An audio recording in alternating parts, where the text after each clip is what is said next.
Hermanos, pueden tomar su lugar. Sean todos bienvenidos a nuestra reunión dominical. Aquí veo una visita de una persona. ¿Cuál es tu nombre? Juan, pues bienvenido a la iglesia. Gracias de Dios. Nos gozamos con el Señor cuando alguien nos visita y está dispuesto para venir y junto con nosotros alabar al Señor, pero también para escuchar de su palabra. Así que ahora dispongamos nuestro corazón, mis hermanos, para entrar a la exposición de la palabra de Dios por medio de la epístola de Pablo a los Efesios. Pero también para nosotros, la iglesia, gracia de Dios, para seguir aprendiendo lo que el Señor nos quiere enseñar el día de hoy por medio de su palabra. La semana pasada iniciamos el capítulo 2, donde Pablo nos empieza a recordar cuál era la condición en la que estábamos antes de que el Evangelio fuera parte de nuestra vida.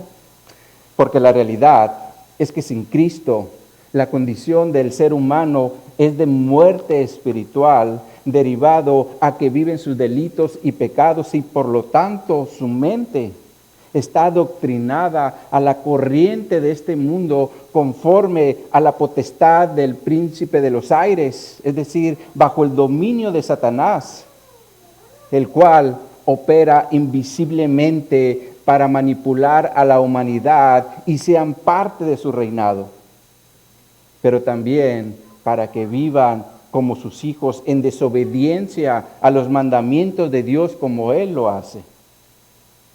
Ahora, la forma que Satanás utiliza al hombre caído es inclinando su corazón para que viva conforme a los deseos de la carne, y de esa forma también la humanidad caída viva bajo la ira de Dios y rumbo al castigo eterno en el infierno. Por eso es que la humanidad necesita urgentemente del Evangelio para que sus pecados les sean perdonados, sean salvos del castigo eterno en el infierno y dejen de vivir conforme a la corriente de este mundo, es decir, bajo la dirección de Satanás. Esto es lo que empezamos a ver la semana pasada en los primeros 3 versos del capítulo 2, donde miramos el primer punto de los 4 que vamos a ver en los versos de 1 al 10. Y el primer punto que vimos la semana pasada es la necesidad del Evangelio en la humanidad caída. Y hoy, mis hermanos, vamos a analizar el segundo punto a través de los versos 4 al 7. Y estaremos viendo los medios del Evangelio y seguiremos dejando pendiente el modo del Evangelio y el propósito del Evangelio. Así que abran su Biblia en Efesios capítulo 2 para que leamos nuestro texto base en los versos del 4 al 7. Efesios 2, versos 4 al 7. Dice aquí la palabra de Dios: pero Dios, que es rico en misericordia, por su gran amor con que nos amó, aun estando nosotros muertos en pecados, nos dio vida juntamente con Cristo. Por gracia sois salvos. Y juntamente con Él nos resucitó, y asimismo nos hizo sentar en los lugares celestiales con Cristo Jesús, para mostrar en los siglos venideros las abundantes riquezas de su gracia en su bondad para con nosotros en Cristo Jesús. Seguimos bajo el título Estando muertos nos dio vida, y hoy vamos a ver la segunda parte. Estando muertos nos dio vida. El 26 de abril de 1986 se registró una de las mayores catástrofes nucleares de la historia, derivado a una explosión en la planta número 4 de Chernóbil en Ucrania. Y se cree que esta explosión liberó una cantidad de materiales radioactivos y tóxicos muy cercana a 500 veces lo que hizo la bomba atómica en Hiroshima en 1945. Por lo cual la capacidad de esta explosión hizo mucho daño, por eso es considerado como uno de los más grandes catástrofes consideradas en la historia. 500 veces más que Hiroshima, se imaginan. Ahora, según los registros, esta explosión fue a la 1:30 de la madrugada, por lo cual la mayoría de las personas que vivían cerca de esa planta se encontraban dormidas y por lo tanto se contaminaron. Esto me recuerda algo que pasó aquí en Mexicali por allá en los años más o menos de 1990 a 1995. No recuerdo bien la fecha, pero hubo un derrame de material tóxico en una fábrica que se encontraba muy cerca de la colonia Robledo. Y esta fuga también fue en la madrugada. En ese tiempo yo vivía en el fraccionamiento Villaverde y recuerdo que en la madrugada, era más o menos como las 2 de la mañana, empezaron a tocar muy fuerte mi ventana. Entonces me desperté y dije, caray, ¿qué está pasando? Salí para ver qué pasaba y era un policía que me estaba informando que había pasado este accidente, por lo cual me dijo, salgan rápidamente de esta área. Así que pues me subí al carro y rápidamente me dirigí a una zona segura. Ahora, en ese tiempo, el Boulevard Lázaro Cárdenas, que ahora tiene 4 y 4 carriles más o menos, en aquel tiempo era uno de ida y uno de venida. Por la cual toda la gente queriendo salir, se imaginan, en solo un carril. Recuerdo que en ese tiempo o en ese momento se hizo un caos. Recuerdo ver carros con las cajuelas abiertas y gente metida ahí por el pánico, pues todos querían salir urgentemente de esa área. Y yo cuando llegué más o menos a lo que ahorita es la Plaza Nuevo Mexicali, agarré por la carretera que va a las Islas Agrarias, la que ahorita más o menos llega allí a la colonia, al fraccionamiento Villa Sevilla, o Sevilla más bien, y todos esos fraccionamientos que están allí, pero en ese tiempo todo eso era desierto, porque mi intención era agarrar por esa zona, salir por la Basolo para llegar a la carretera aeropuerto y agarrar hacia la colonia Progar, donde vivían mis padres, y entrar a una zona segura.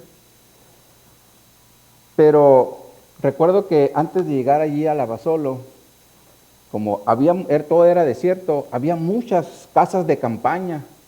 La gente ahí se estaba resguardando. Y esto prácticamente lo vemos como en las películas, ¿no? Cuando hay una catástrofe y la gente sale de las ciudades y ahí está tratando de resguardarse. Y así estaba toda esa gente llena en pánico. Pero el punto aquí es que si nadie me hubiera despertado, allí dormidos nos hubiéramos contaminado. Porque cuando una persona está dormida, la realidad es que no es consciente de todo lo que está pasando. Y pueden suceder muchas cosas. Por ejemplo, un incendio. De hecho, hay registros de personas que perdieron la vida al incendiarse su casa y ellos estaban dormidos. Un terremoto, aunque ciertamente este nos despierta, ¿verdad? Pero de hecho en la Ciudad de México ya habilitaron la ciudad con sirenas para en cuanto se empieza a percibir un terremoto, anuncien a la población y puedan irse a un lugar seguro. De hecho, me recuerdo que en una ocasión yo estaba en la Ciudad de México, no recuerdo el año, pero estaban celebrando un aniversario del terremoto muy fuerte que hubo. Y en ese tiempo me tocó estar en un simulacro allí en el hotel que estaba. Y recuerdo que el responsable del simulacro estaba regañando a la gente diciendo, oye, ustedes toman las cosas muy a la ligera. Y esto es algo serio, nos puede volver a agarrar lo mismo. Y obviamente pues la gente olvida, ¿no?, lo que le pasó. Y en eso, después del simulacro, como yo iba a salir hasta en la noche, me fui a dar una vuelta al zoológico, a tomar fotos y todo, muy lindín. Y dije, voy a ir al castillo de Chapultepec. Y cuando iba como a la mitad, empezaron las chicharras a sonar. Y yo dije, ¿qué caray? Y entonces escuché que dijeron, va a temblar, esas chicharras son del temblor. y de repente empezó el movimiento, ¿verdad? Y todo eso de alguna manera lo hacen para prevenir a la gente y se vaya a un lugar seguro. Pero también hay otro tipo de situaciones que se dan cuando estamos dormidos. A lo mejor puede ser la fuga del gas, ahí dormiditos, ya nos despertamos. Por eso, mis hermanos, tenemos que estar despiertos para poder accionar ante cualquier peligro. Y esto, mis hermanos, es la obra que Dios hizo en la vida de cada uno de nosotros para despertarnos y no sigamos durmiendo. Solo que esta obra es espiritual. Por eso Pablo dice que cuando estábamos muertos nos dio vida y de esa forma ahora podemos ver todo lo que está pasando a nuestro alrededor para que actuemos y también nos alejemos del peligro. Entonces, teniendo esto en mente, es decir, la obra que Dios hizo para sacarnos del peligro, entremos al análisis del texto base. Dice Pablo en los versos 4 y 5, pero Dios, que es rico en misericordia, por su gran amor con que nos amó, aun estando nosotros muertos en pecados, nos dio vida juntamente con Cristo, por gracia sois salvos. Aquí entramos al punto de la enseñanza, esto es los medios del Evangelio.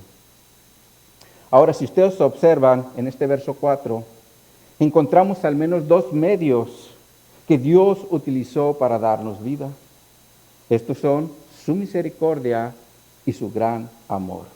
Su misericordia y su gran amor, los cuales son parte de los atributos de Dios, también llamados comunicables. Porque Dios permite que el hombre pueda experimentar tanto la misericordia como el amor. Sin embargo, hay atributos que Dios no le permite al ser humano experimentar, como lo es la omnipotencia, es decir, todo el poder. Si así, mis hermanos, la humanidad es un caos porque el hombre quiere tener control sobre todo, imaginemos si pudiera tener el atributo de la omnipotencia. La realidad es que en el primer enojo ya nos hubiéramos exterminado. Por eso Dios no le compartió al hombre ciertos atributos. Pero la misericordia y el amor sí son parte de los atributos que Dios permite que el hombre pueda experimentar, pueda desarrollar. Por eso en ciertas ocasiones somos movidos a tener misericordia y amor por los desconocidos. Solo que la misericordia y el amor que el hombre experimenta hacia los demás es de una forma limitada, derivado a que nuestra forma de accionar va a depender del trato que nos den, sea a nosotros o a nuestros familiares. Por ejemplo, imaginemos que un día un conductor cruza una avenida texteando en su móvil. Se cruza un niño, lo atropella y le quita la vida. Por lo cual, este conductor va a ser detenido, juzgado y sentenciado. Pero una vez que él cumpla su sentencia legal, en lo que respecta a la ley, él ya cumplió. Pero en relación a la madre, el hecho de que el conductor haya estado en la cárcel y haya pagado su sentencia, no será una compensación suficiente porque a final de cuentas le quitó la vida de su hijo. Por lo cual, mis hermanos, este tipo de circunstancias pueden hacer que el amor y la misericordia dejen de fluir en una persona. Sobre todo si está dolida. Por eso es que estamos limitados en el amor y en la misericordia. Pero en el caso de Dios no es así. Porque Él no está limitado en sus atributos y tampoco se deja llevar por las circunstancias. Porque a final de cuentas, su único hijo murió por nuestros pecados cuando lo maltrataron, golpearon y clavaron en una cruz en el primer siglo. Y no por eso Dios nos desechó, aunque también nosotros somos culpables de la muerte de Cristo, porque cuando los fariseos le estaban diciendo a Pilatos, crucifícale, crucifícale, allí estábamos todos incluidos, aunque pensemos que no. Porque así como se desarrolló el pecado en los hombres y mujeres del primer siglo, así también se ha desarrollado el pecado en todos los que vivimos en esta generación. Lo cual siempre nos va a llevar a actuar como lo hicieron los fariseos en el primer siglo. Porque el pecado nos hace rechazar a Jesús a través de nuestras acciones.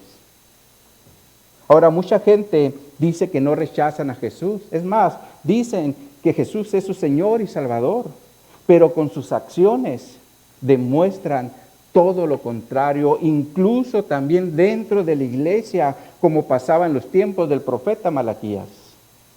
Porque los israelitas decían que eran el pueblo de Dios, como ahora los cristianos decimos que somos el pueblo de Dios, pero con nuestras acciones muchas veces demostramos otra cosa, como lo hacían los israelitas en tiempo del profeta Malaquías. Veamos una escritura. Vayan a Malaquías capítulo 1, versos 6 al 8. Malaquías es el último libro del Antiguo Testamento. Está antes de Mateo, el primer libro o evangelio del Nuevo Testamento. Malaquías 1, versos 6 en adelante.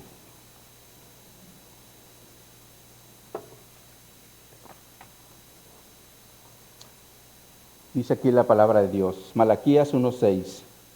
El hijo honra al padre y el siervo a su señor. Si pues soy yo padre, ¿dónde está mi honra? Y si soy señor, ¿dónde está mi temor? Dice Jehová de los ejércitos a vosotros, oh sacerdotes, que menospreciáis mi nombre y decís, ¿en qué hemos menospreciado tu nombre? En que ofrecéis sobre mi altar pan inmundo y dijisteis, ¿en qué te hemos deshonrado? ¿En qué pensáis? En que pensáis que la mesa de Jehová es despreciable. Y cuando ofrecéis al animal ciego para el sacrificio, ¿no es malo? Asimismo, cuando ofrecéis el cojo y el enfermo, ¿no es malo? Preséntalo pues a tu príncipe, ¿acaso se agradará de ti y le serás acepto, dice Jehová de los ejércitos? Si ustedes observan, el pueblo de Israel le estaba ofreciendo a Dios por medio de los sacerdotes lo ciego, lo cojo y lo enfermo. Por eso el Señor les dice por medio de Malaquías, ¿dónde está mi honra y dónde mi temor? Esto nos enseña que el pueblo de Dios ya no le importaba dar cumplimiento a las instrucciones que se le había dado por medio de Moisés en Éxodo 12:5. El animal será sin defecto, macho de 1 año, lo tomaréis de las ovejas o de las cabras. Entonces es claro que la instrucción de Dios para el pueblo era que le presentaran una ofrenda de un animal sin defecto. Sin embargo, le estaban presentando lo ciego, lo cojo y lo enfermo. Por eso el Señor les dice por medio de Malaquías, ¿dónde está mi honra y dónde mi temor? Ahora yo les pregunto, mis hermanos, ¿cómo es el día de hoy nuestra ofrenda a Dios? Ahora que somos el pueblo de Dios, ¿estaremos actuando como el pueblo de Israel, presentándole a Dios lo ciego, lo cojo y lo enfermo?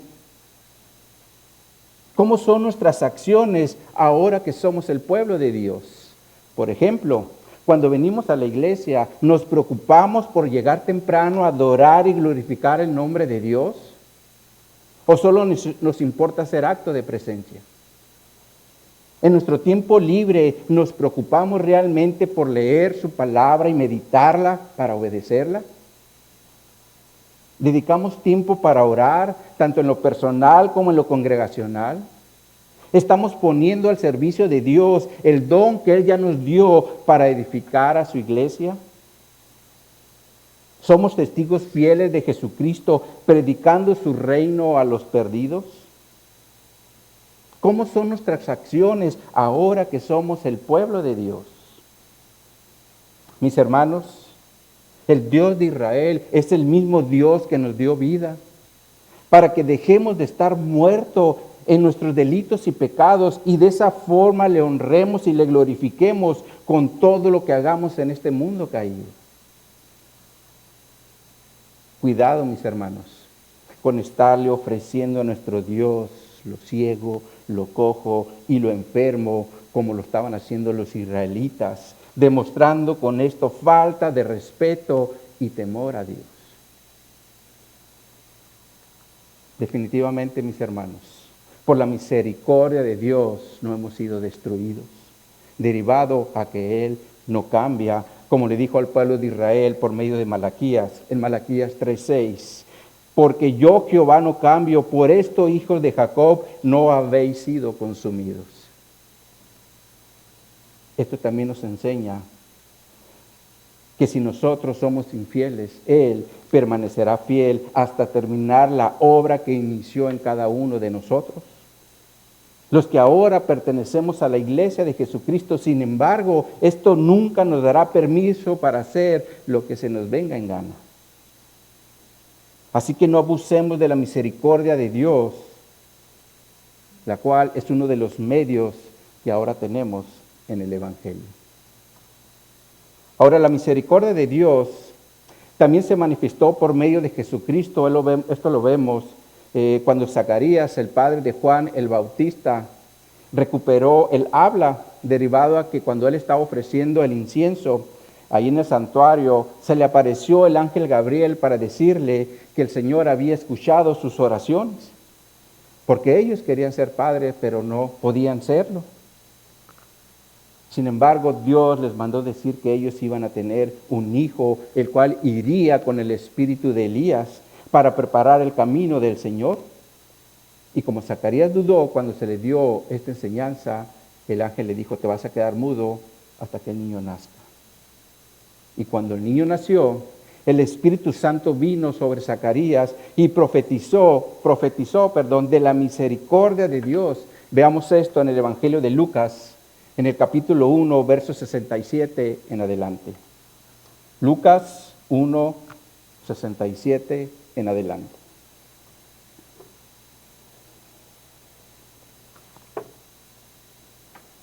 Nos dice, y Zacarías su padre fue lleno del Espíritu Santo y profetizó diciendo, bendito el Señor Dios de Israel, que ha visitado y redimido a su pueblo, y nos levantó un poderoso Salvador en la casa de David su siervo, como habló por boca de sus santos profetas que fueron desde el principio, salvación de nuestros enemigos y de la mano de todos los que nos aborrecieron, para hacer misericordia con nuestros padres y acordarse de su santo pacto, del juramento que hizo Abraham nuestro padre y que nos había de conceder, que librados de nuestros enemigos sin temor le serviríamos en santidad y en justicia delante de él todos nuestros días. Y tú, niño, le está hablando aquí a Juan el Bautista, y tú, niño, profeta del Altísimo serás llamado, porque irás delante de la presencia del Señor para preparar sus caminos, para dar conocimiento de salvación a su pueblo,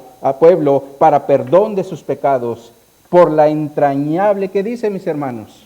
Misericordia de nuestro Dios, con que nos visitó desde lo alto la aurora, para dar luz a los que habitan en tinieblas y en sombra de muerte, para encaminar nuestros pies por camino de paz.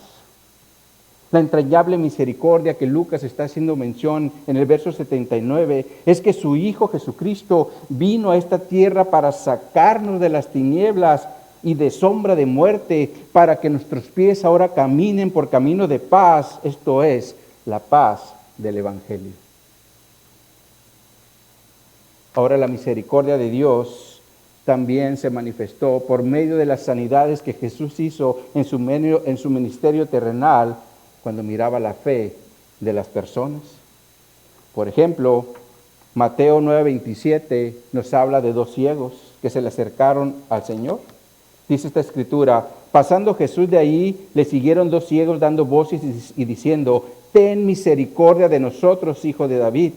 Y llegando a la casa, vinieron a él los ciegos. Y Jesús les dijo, ¿creéis que puedo hacer esto?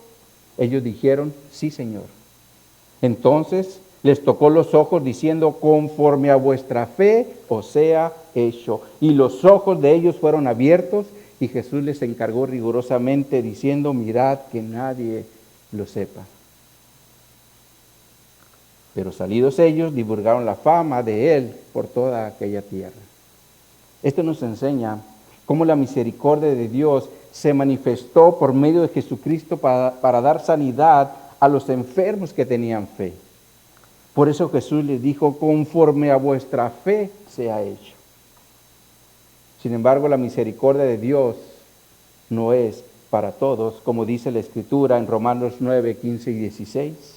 Pues a Moisés dice, tendré misericordia del que yo tenga misericordia y me compadeceré del que yo me compadezca. Así que no depende del que quiere ni del que corre, sino de Dios que tiene misericordia.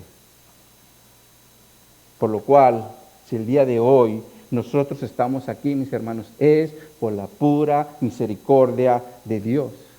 Lo cual hace o lo quiere hacer para hacer notar las riquezas de su gloria, como lo menciona Pablo en Romanos 9, 22, 24, y lo hace por medio de una pregunta. Dice esta pregunta, ¿y qué si Dios, queriendo mostrar su ira y hacer notorio su poder, soportó con mucha paciencia los vasos de ira preparados para destrucción? Y para hacer notorias las riquezas de su gloria, las mostró para con los vasos de misericordia que Él preparó de antemano para gloria, a los cuales también ha llamado, esto es, a nosotros, no solo a los judíos, sino también a los gentiles.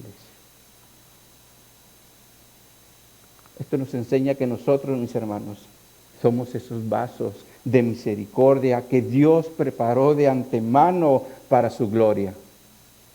Por eso es que nos hizo un llamado por medio del Evangelio.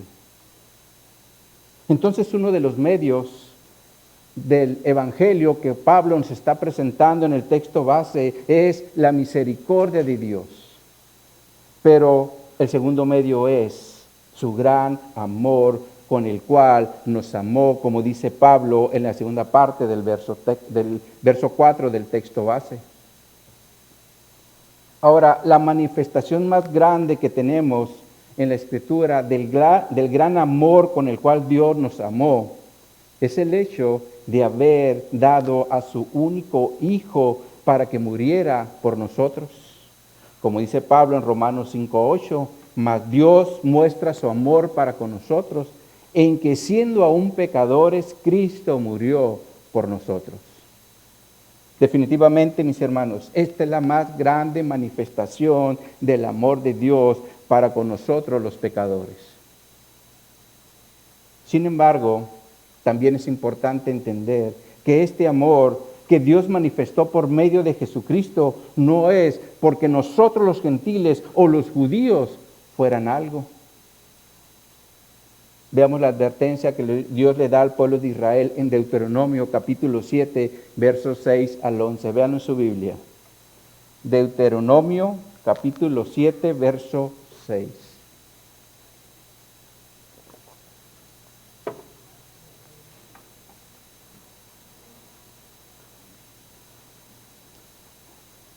Dice la Escritura,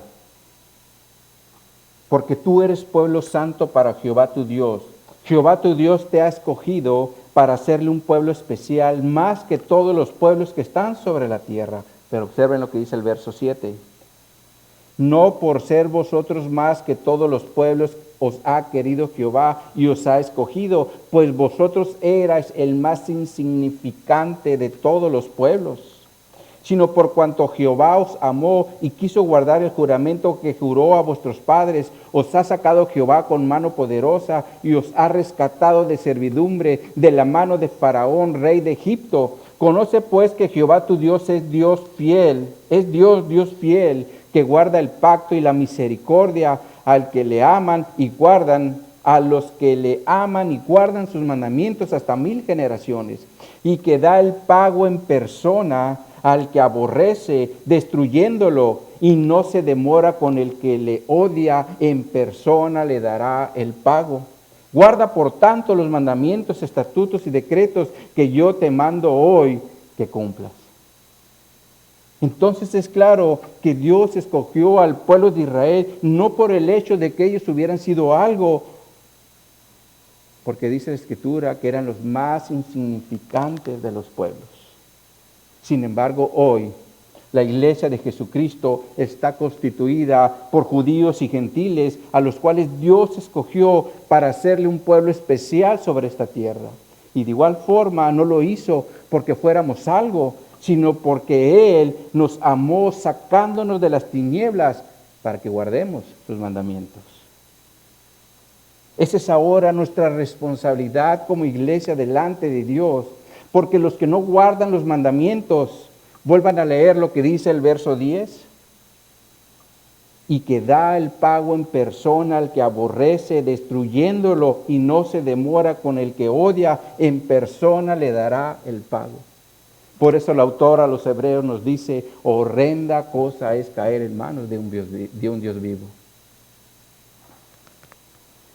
Pero gracias a Dios, tú y yo, mi hermano, no estamos en esa condición, ¿verdad? Derivado a que recibimos vida con Cristo, como dice Pablo en el verso 5 del texto base, regresemos ahí, Efesios 2:5, que nos dice, aún estando nosotros muertos en pecados, nos dio vida juntamente con Cristo, por gracia sois salvos. Si observan aquí, Pablo nos vuelve a recordar de dónde nos sacó el Señor. Sin embargo, dice que fue por gracia, es decir, como un regalo de buena voluntad. Sin embargo, mis hermanos, nadie merecía ese regalo del Padre, pero a Él le plació otorgárnoslo. Es decir, a Él le plació darnos vida por medio de Jesucristo. Pero no solamente eso, porque también nos resucitó con Cristo, como Pablo dice en el verso 6 del texto base, dice Efesios 2:6, y juntamente con Él, es decir, con Jesús, nos resucitó y asimismo nos hizo sentar en los lugares celestiales con Cristo Jesús. Esto, mis hermanos, nos habla de una sinergia con Cristo, la cual se efectuó cuando Cristo se levantó de los muertos y por lo tanto todos nosotros estábamos incluidos. Por eso Pablo utiliza la palabra juntamente, la cual en griego significa resucitar junto o despertar juntos. Por eso también la Escritura nos dice en Colosenses 2:12, se los voy a leer en la versión Dios habla hoy. Dice esta traducción, Colosenses 2:12, al ser bautizados, ustedes fueron sepultados con Cristo y fueron también resucitados con Él, porque creyeron en el poder de Dios que lo resucitó. Esto nos enseña que a través del bautismo fuimos sepultados y resucitados con Cristo, por lo cual todos los que ya hemos sido bautizados también resucitamos y fuimos levantados con Cristo espiritualmente. Por eso Pablo dice en el texto base, y juntamente con Él nos resucitó, por lo cual es un evento pasado, también es presente y es futuro. Es pasado porque fue cuando Cristo se levantó de los muertos para sentarse a la diestra de Dios, es decir, en el cielo donde actualmente reina. Es presente porque ahora vivimos por fe, esperando un cuerpo glorificado para vivir en su reino. Y es futuro porque será cuando Cristo regrese por su iglesia y recibamos ese nuevo cuerpo glorificado para reinar con Él por toda la eternidad. Por eso, cuando Pablo le está escribiendo a su discípulo Timoteo, le dice en 2 Timoteo 2, 10 al 13, por tanto, todo lo soporto por amor de los escogidos, para que ellos también obtengan la salvación que es en Cristo Jesús con gloria eterna. Palabra fiel es esta, si somos muertos con Él, también viviremos con Él. Si sufrimos, también reinaremos con Él. Si le negamos, Él también nos negará. Si fuéramos infieles, Él permanece fiel, Él no puede negarse a sí mismo. Entonces, mis hermanos, si fuimos escogidos para salvación y somos muertos con Cristo, también viviremos con Él. Y si sufrimos, también reinaremos con Él, porque Él es fiel y no puede negarse a sí mismo. Otra versión dice, Él jamás rompe una promesa. Ahora, ¿cuál es la promesa que Cristo nos hizo y que jamás Él va a romper? El apóstol Juan nos presenta esta promesa en Apocalipsis capítulo 5, versos 6 al 10. Véanlo en su Biblia. Apocalipsis 5, versos 6 al 10.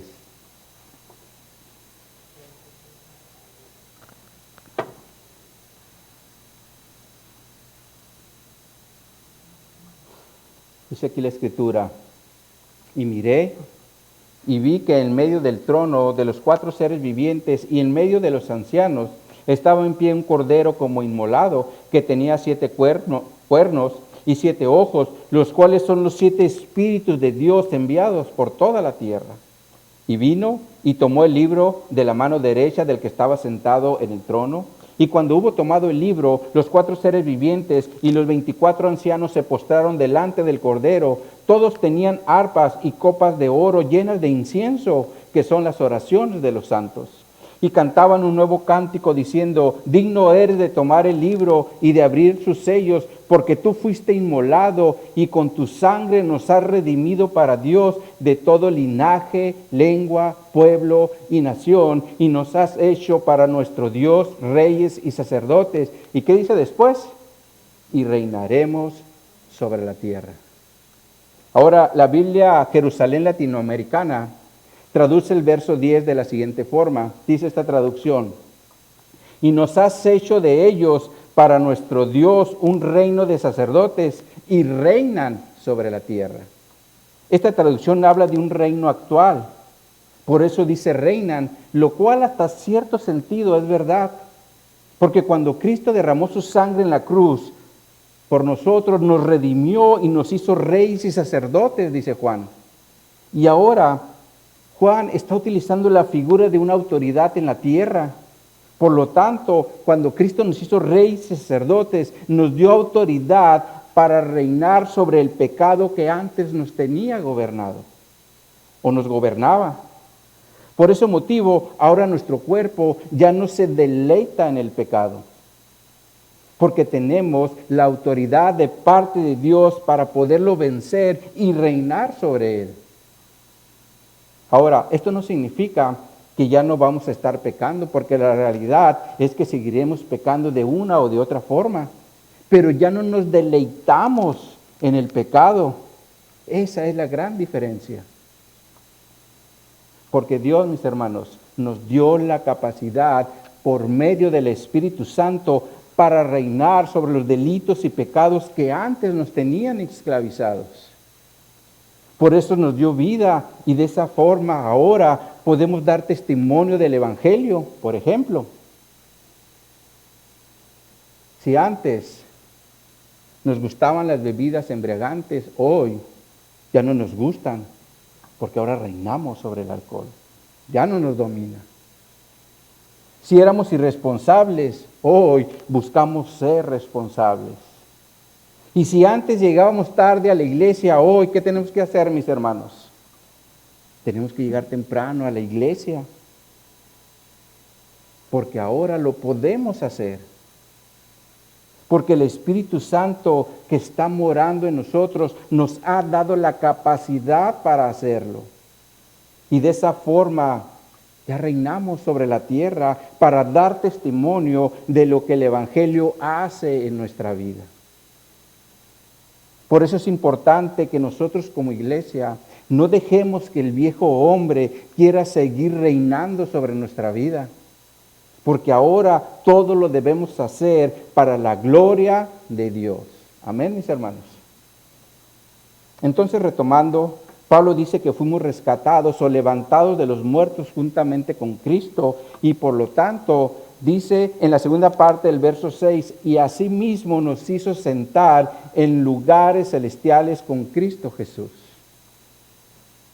Definitivamente, mis hermanos, este es un texto escatológico, pero a la vez es presente, porque habla de lo que sucederá en el futuro cuando estemos en los lugares celestiales con Cristo.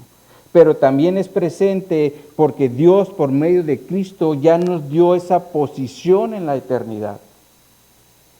porque ya nos bendijo con toda bendición espiritual, como dice Pablo en Efesios 1, 3 al 5.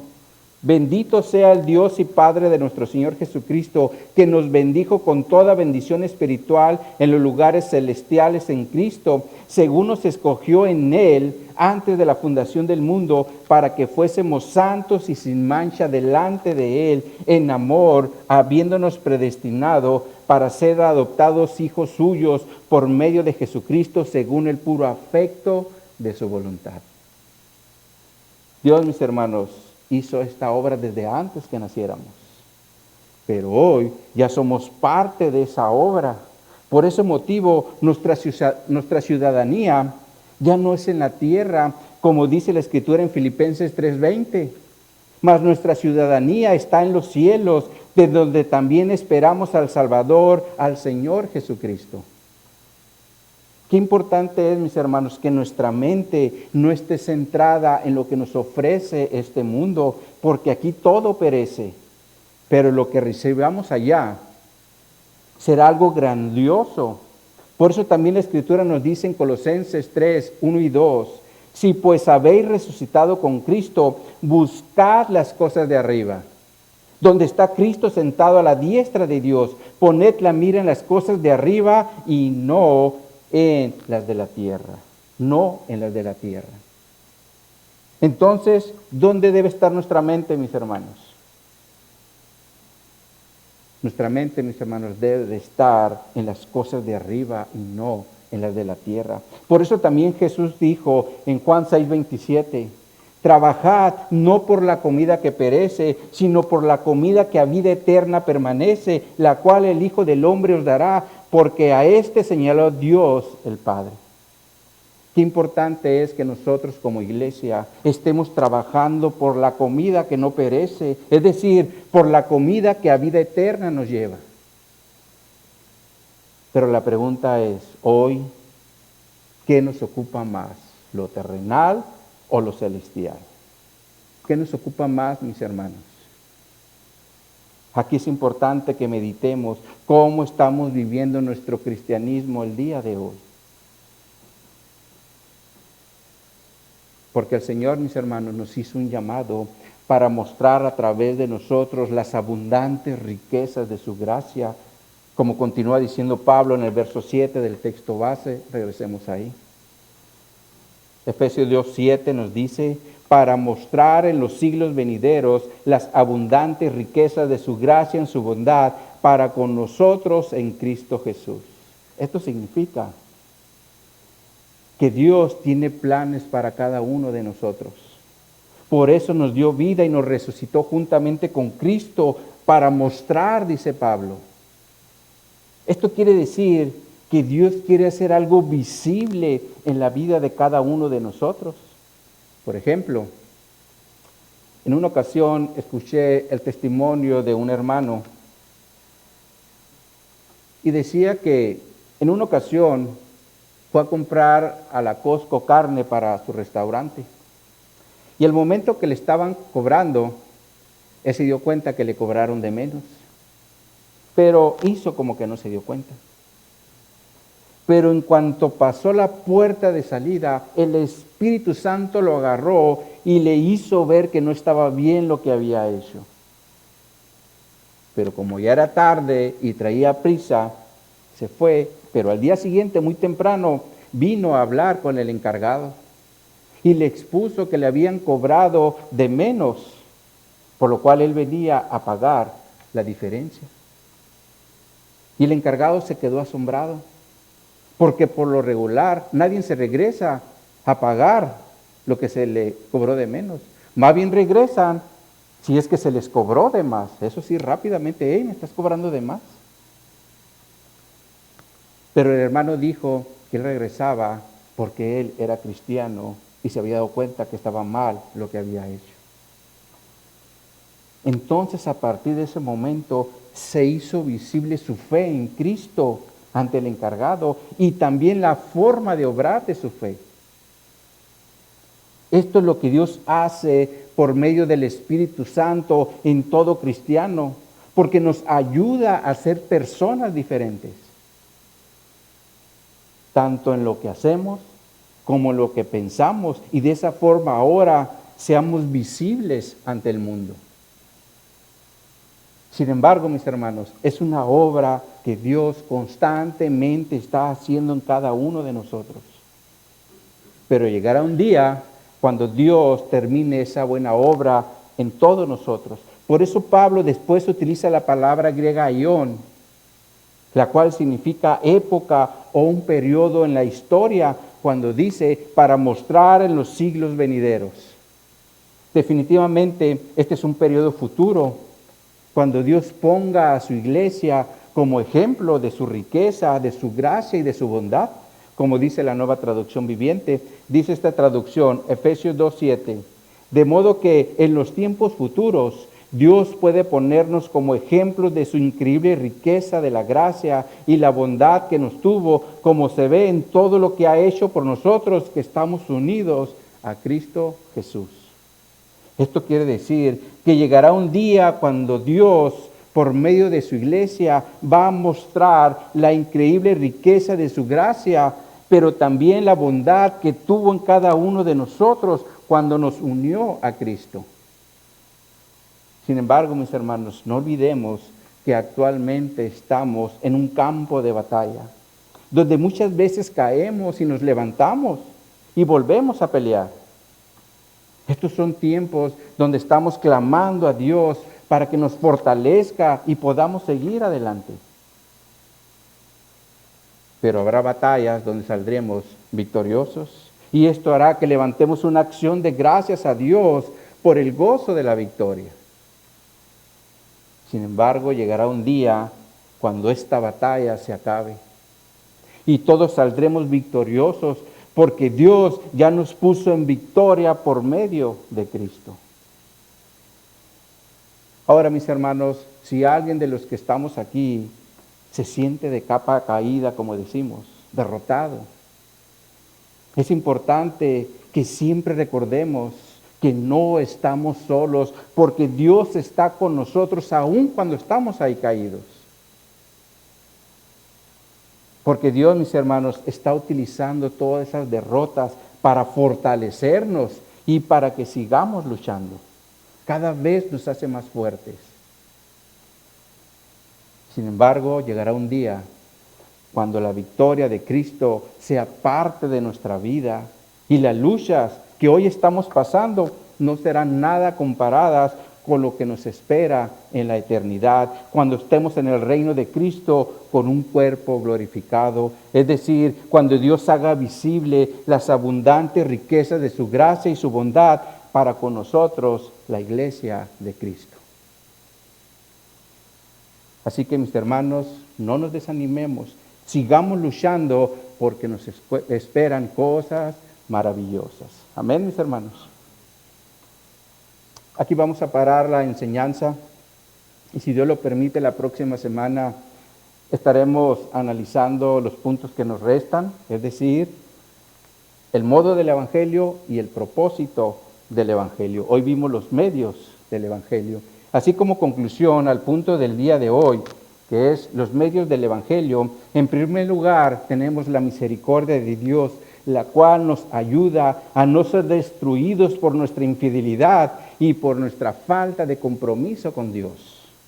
Y en segundo lugar, su gran amor con el cual nos amó para que vivamos juntamente con Cristo en nueva vida, como parte de su pueblo escogido, con la esperanza de que un día nos levantará de los muertos y recibiremos un cuerpo glorificado para estar en el reino de Cristo por toda la eternidad. Así que, mis hermanos, sigamos adelante, porque nos esperan cosas maravillosas en la presencia de Cristo. Amén. Vamos a orar. Oh bendito Dios, gracias, Señor, por tu misericordia. Este medio de gracia que tenemos, Señor, que de alguna forma nos protege, Señor, de esa infidelidad que constantemente hay en nuestra vida, ahora como tus hijos.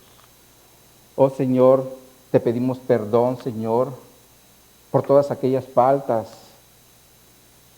que a veces hacemos, incluso sin darnos cuenta, Señor. Pero tu palabra es fiel y nos muestra que ya no estamos dormidos, que debemos estar despiertos, atentos, para salir del peligro de las acechanzas del diablo. Oh Señor, gracias por tu misericordia, pero también gracias por tu gran amor con el cual nos amaste, como dice tu palabra, desde antes que nosotros hubiéramos nacido, donde tú en tu amor determinaste escogernos para que un día podamos, como tu iglesia, levantarnos de los muertos con ese cuerpo glorificado que estamos esperando, Señor, donde ya el pecado no será parte de esa lucha que tenemos en el día a día, porque sabemos que estamos luchando, caemos, nos levantamos y seguimos adelante. Pero tenemos la promesa que un día estaremos en tu reino, Señor, donde pasaremos toda la eternidad y te estaremos cantando y glorificando tu santo nombre. Por eso te pido, Señor, que nos hagas conciencia en nuestro espíritu, que eso es algo que tenemos que empezar a practicar desde aquí en la tierra. Ayúdanos, Señor. No permita, Señor, que los afanes nos distraigan. Ayúdanos a ser una iglesia, Señor, que te glorifique y que sea agradecida por tu misericordia y por ese amor con el cual tú nos amaste, Señor. Oh, gracias, Padre. Y si en este momento alguno de mis hermanos está pasando por una situación difícil, yo te pido que lo fortalezcas y le recuerdes que no está solo, porque tu Espíritu Santo está con ellos, levantándolos, animándonos para seguir adelante, Señor. No permitas que el enemigo quiera ganar terreno, Señor, porque ya somos tuyos, Señor. Oh, Señor, fortalece a mis hermanos, fortaléceme a mí y ayúdanos para que seamos una iglesia que siempre esté perseverando hasta aquel día que estemos contigo, Señor. Así que gracias te doy por tu palabra, gracias por tu Espíritu Santo que nos muestra la verdad de las Escrituras, pero también que nos anima para que no desfallezcamos y sigamos adelante. Así que, Señor, te damos gracias por este tiempo, por esta enseñanza y por tu palabra. En el nombre de Jesús lo hacemos para tu gloria y para tu honra. Amén y amén. Muy bien, mis hermanos, ahora vamos a orar por las ofrendas. Le voy a pedir a nuestro hermano Arturo, si pasa, para orar por ellas.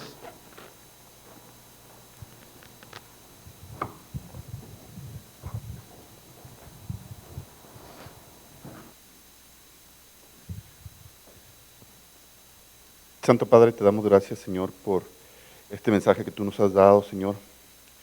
Gracias, Señor, porque te manifiestas, Señor, de una manera poderosa por medio de tu palabra, por medio de tu Espíritu Santo, y nos muestras la gran misericordia, Señor, que tuviste con nosotros, Señor.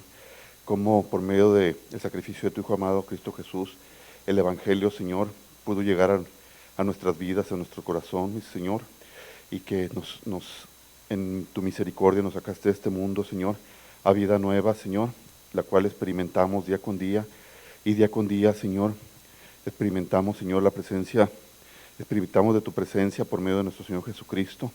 Y en este momento, Señor, tan especial, te pedimos por las ofrendas, Señor. Sabemos, Señor, que tú puedes, Señor, llevar a cabo tu obra sin necesidad de nosotros, pero has querido, Señor, que seamos herramientas, Señor, para la predicación, Señor, de tu Evangelio, Señor, que seamos esos instrumentos, y que también, Señor, de alguna manera las ofrendas, Señor, que también son una bendición, Señor, tuya, Señor, que es una gracia, Señor, manifestada a nosotros, que estas ayuden, Señor, a la predicación del Evangelio. Te damos gracias por esto. Permite, Señor, que tengamos, Señor, una buena ofrenda, Señor, que tu santa presencia siga con nosotros, y gracias por este mensaje de salvación que nos has dado, y que siga tocando, Señor, nuestros corazones, y que también por medio de las ofrendas, Señor, pueda llegar a más y más personas, Señor, en este mundo. Y todo te lo pedimos y te lo agradecemos en el nombre de nuestro Señor Jesucristo. Amén.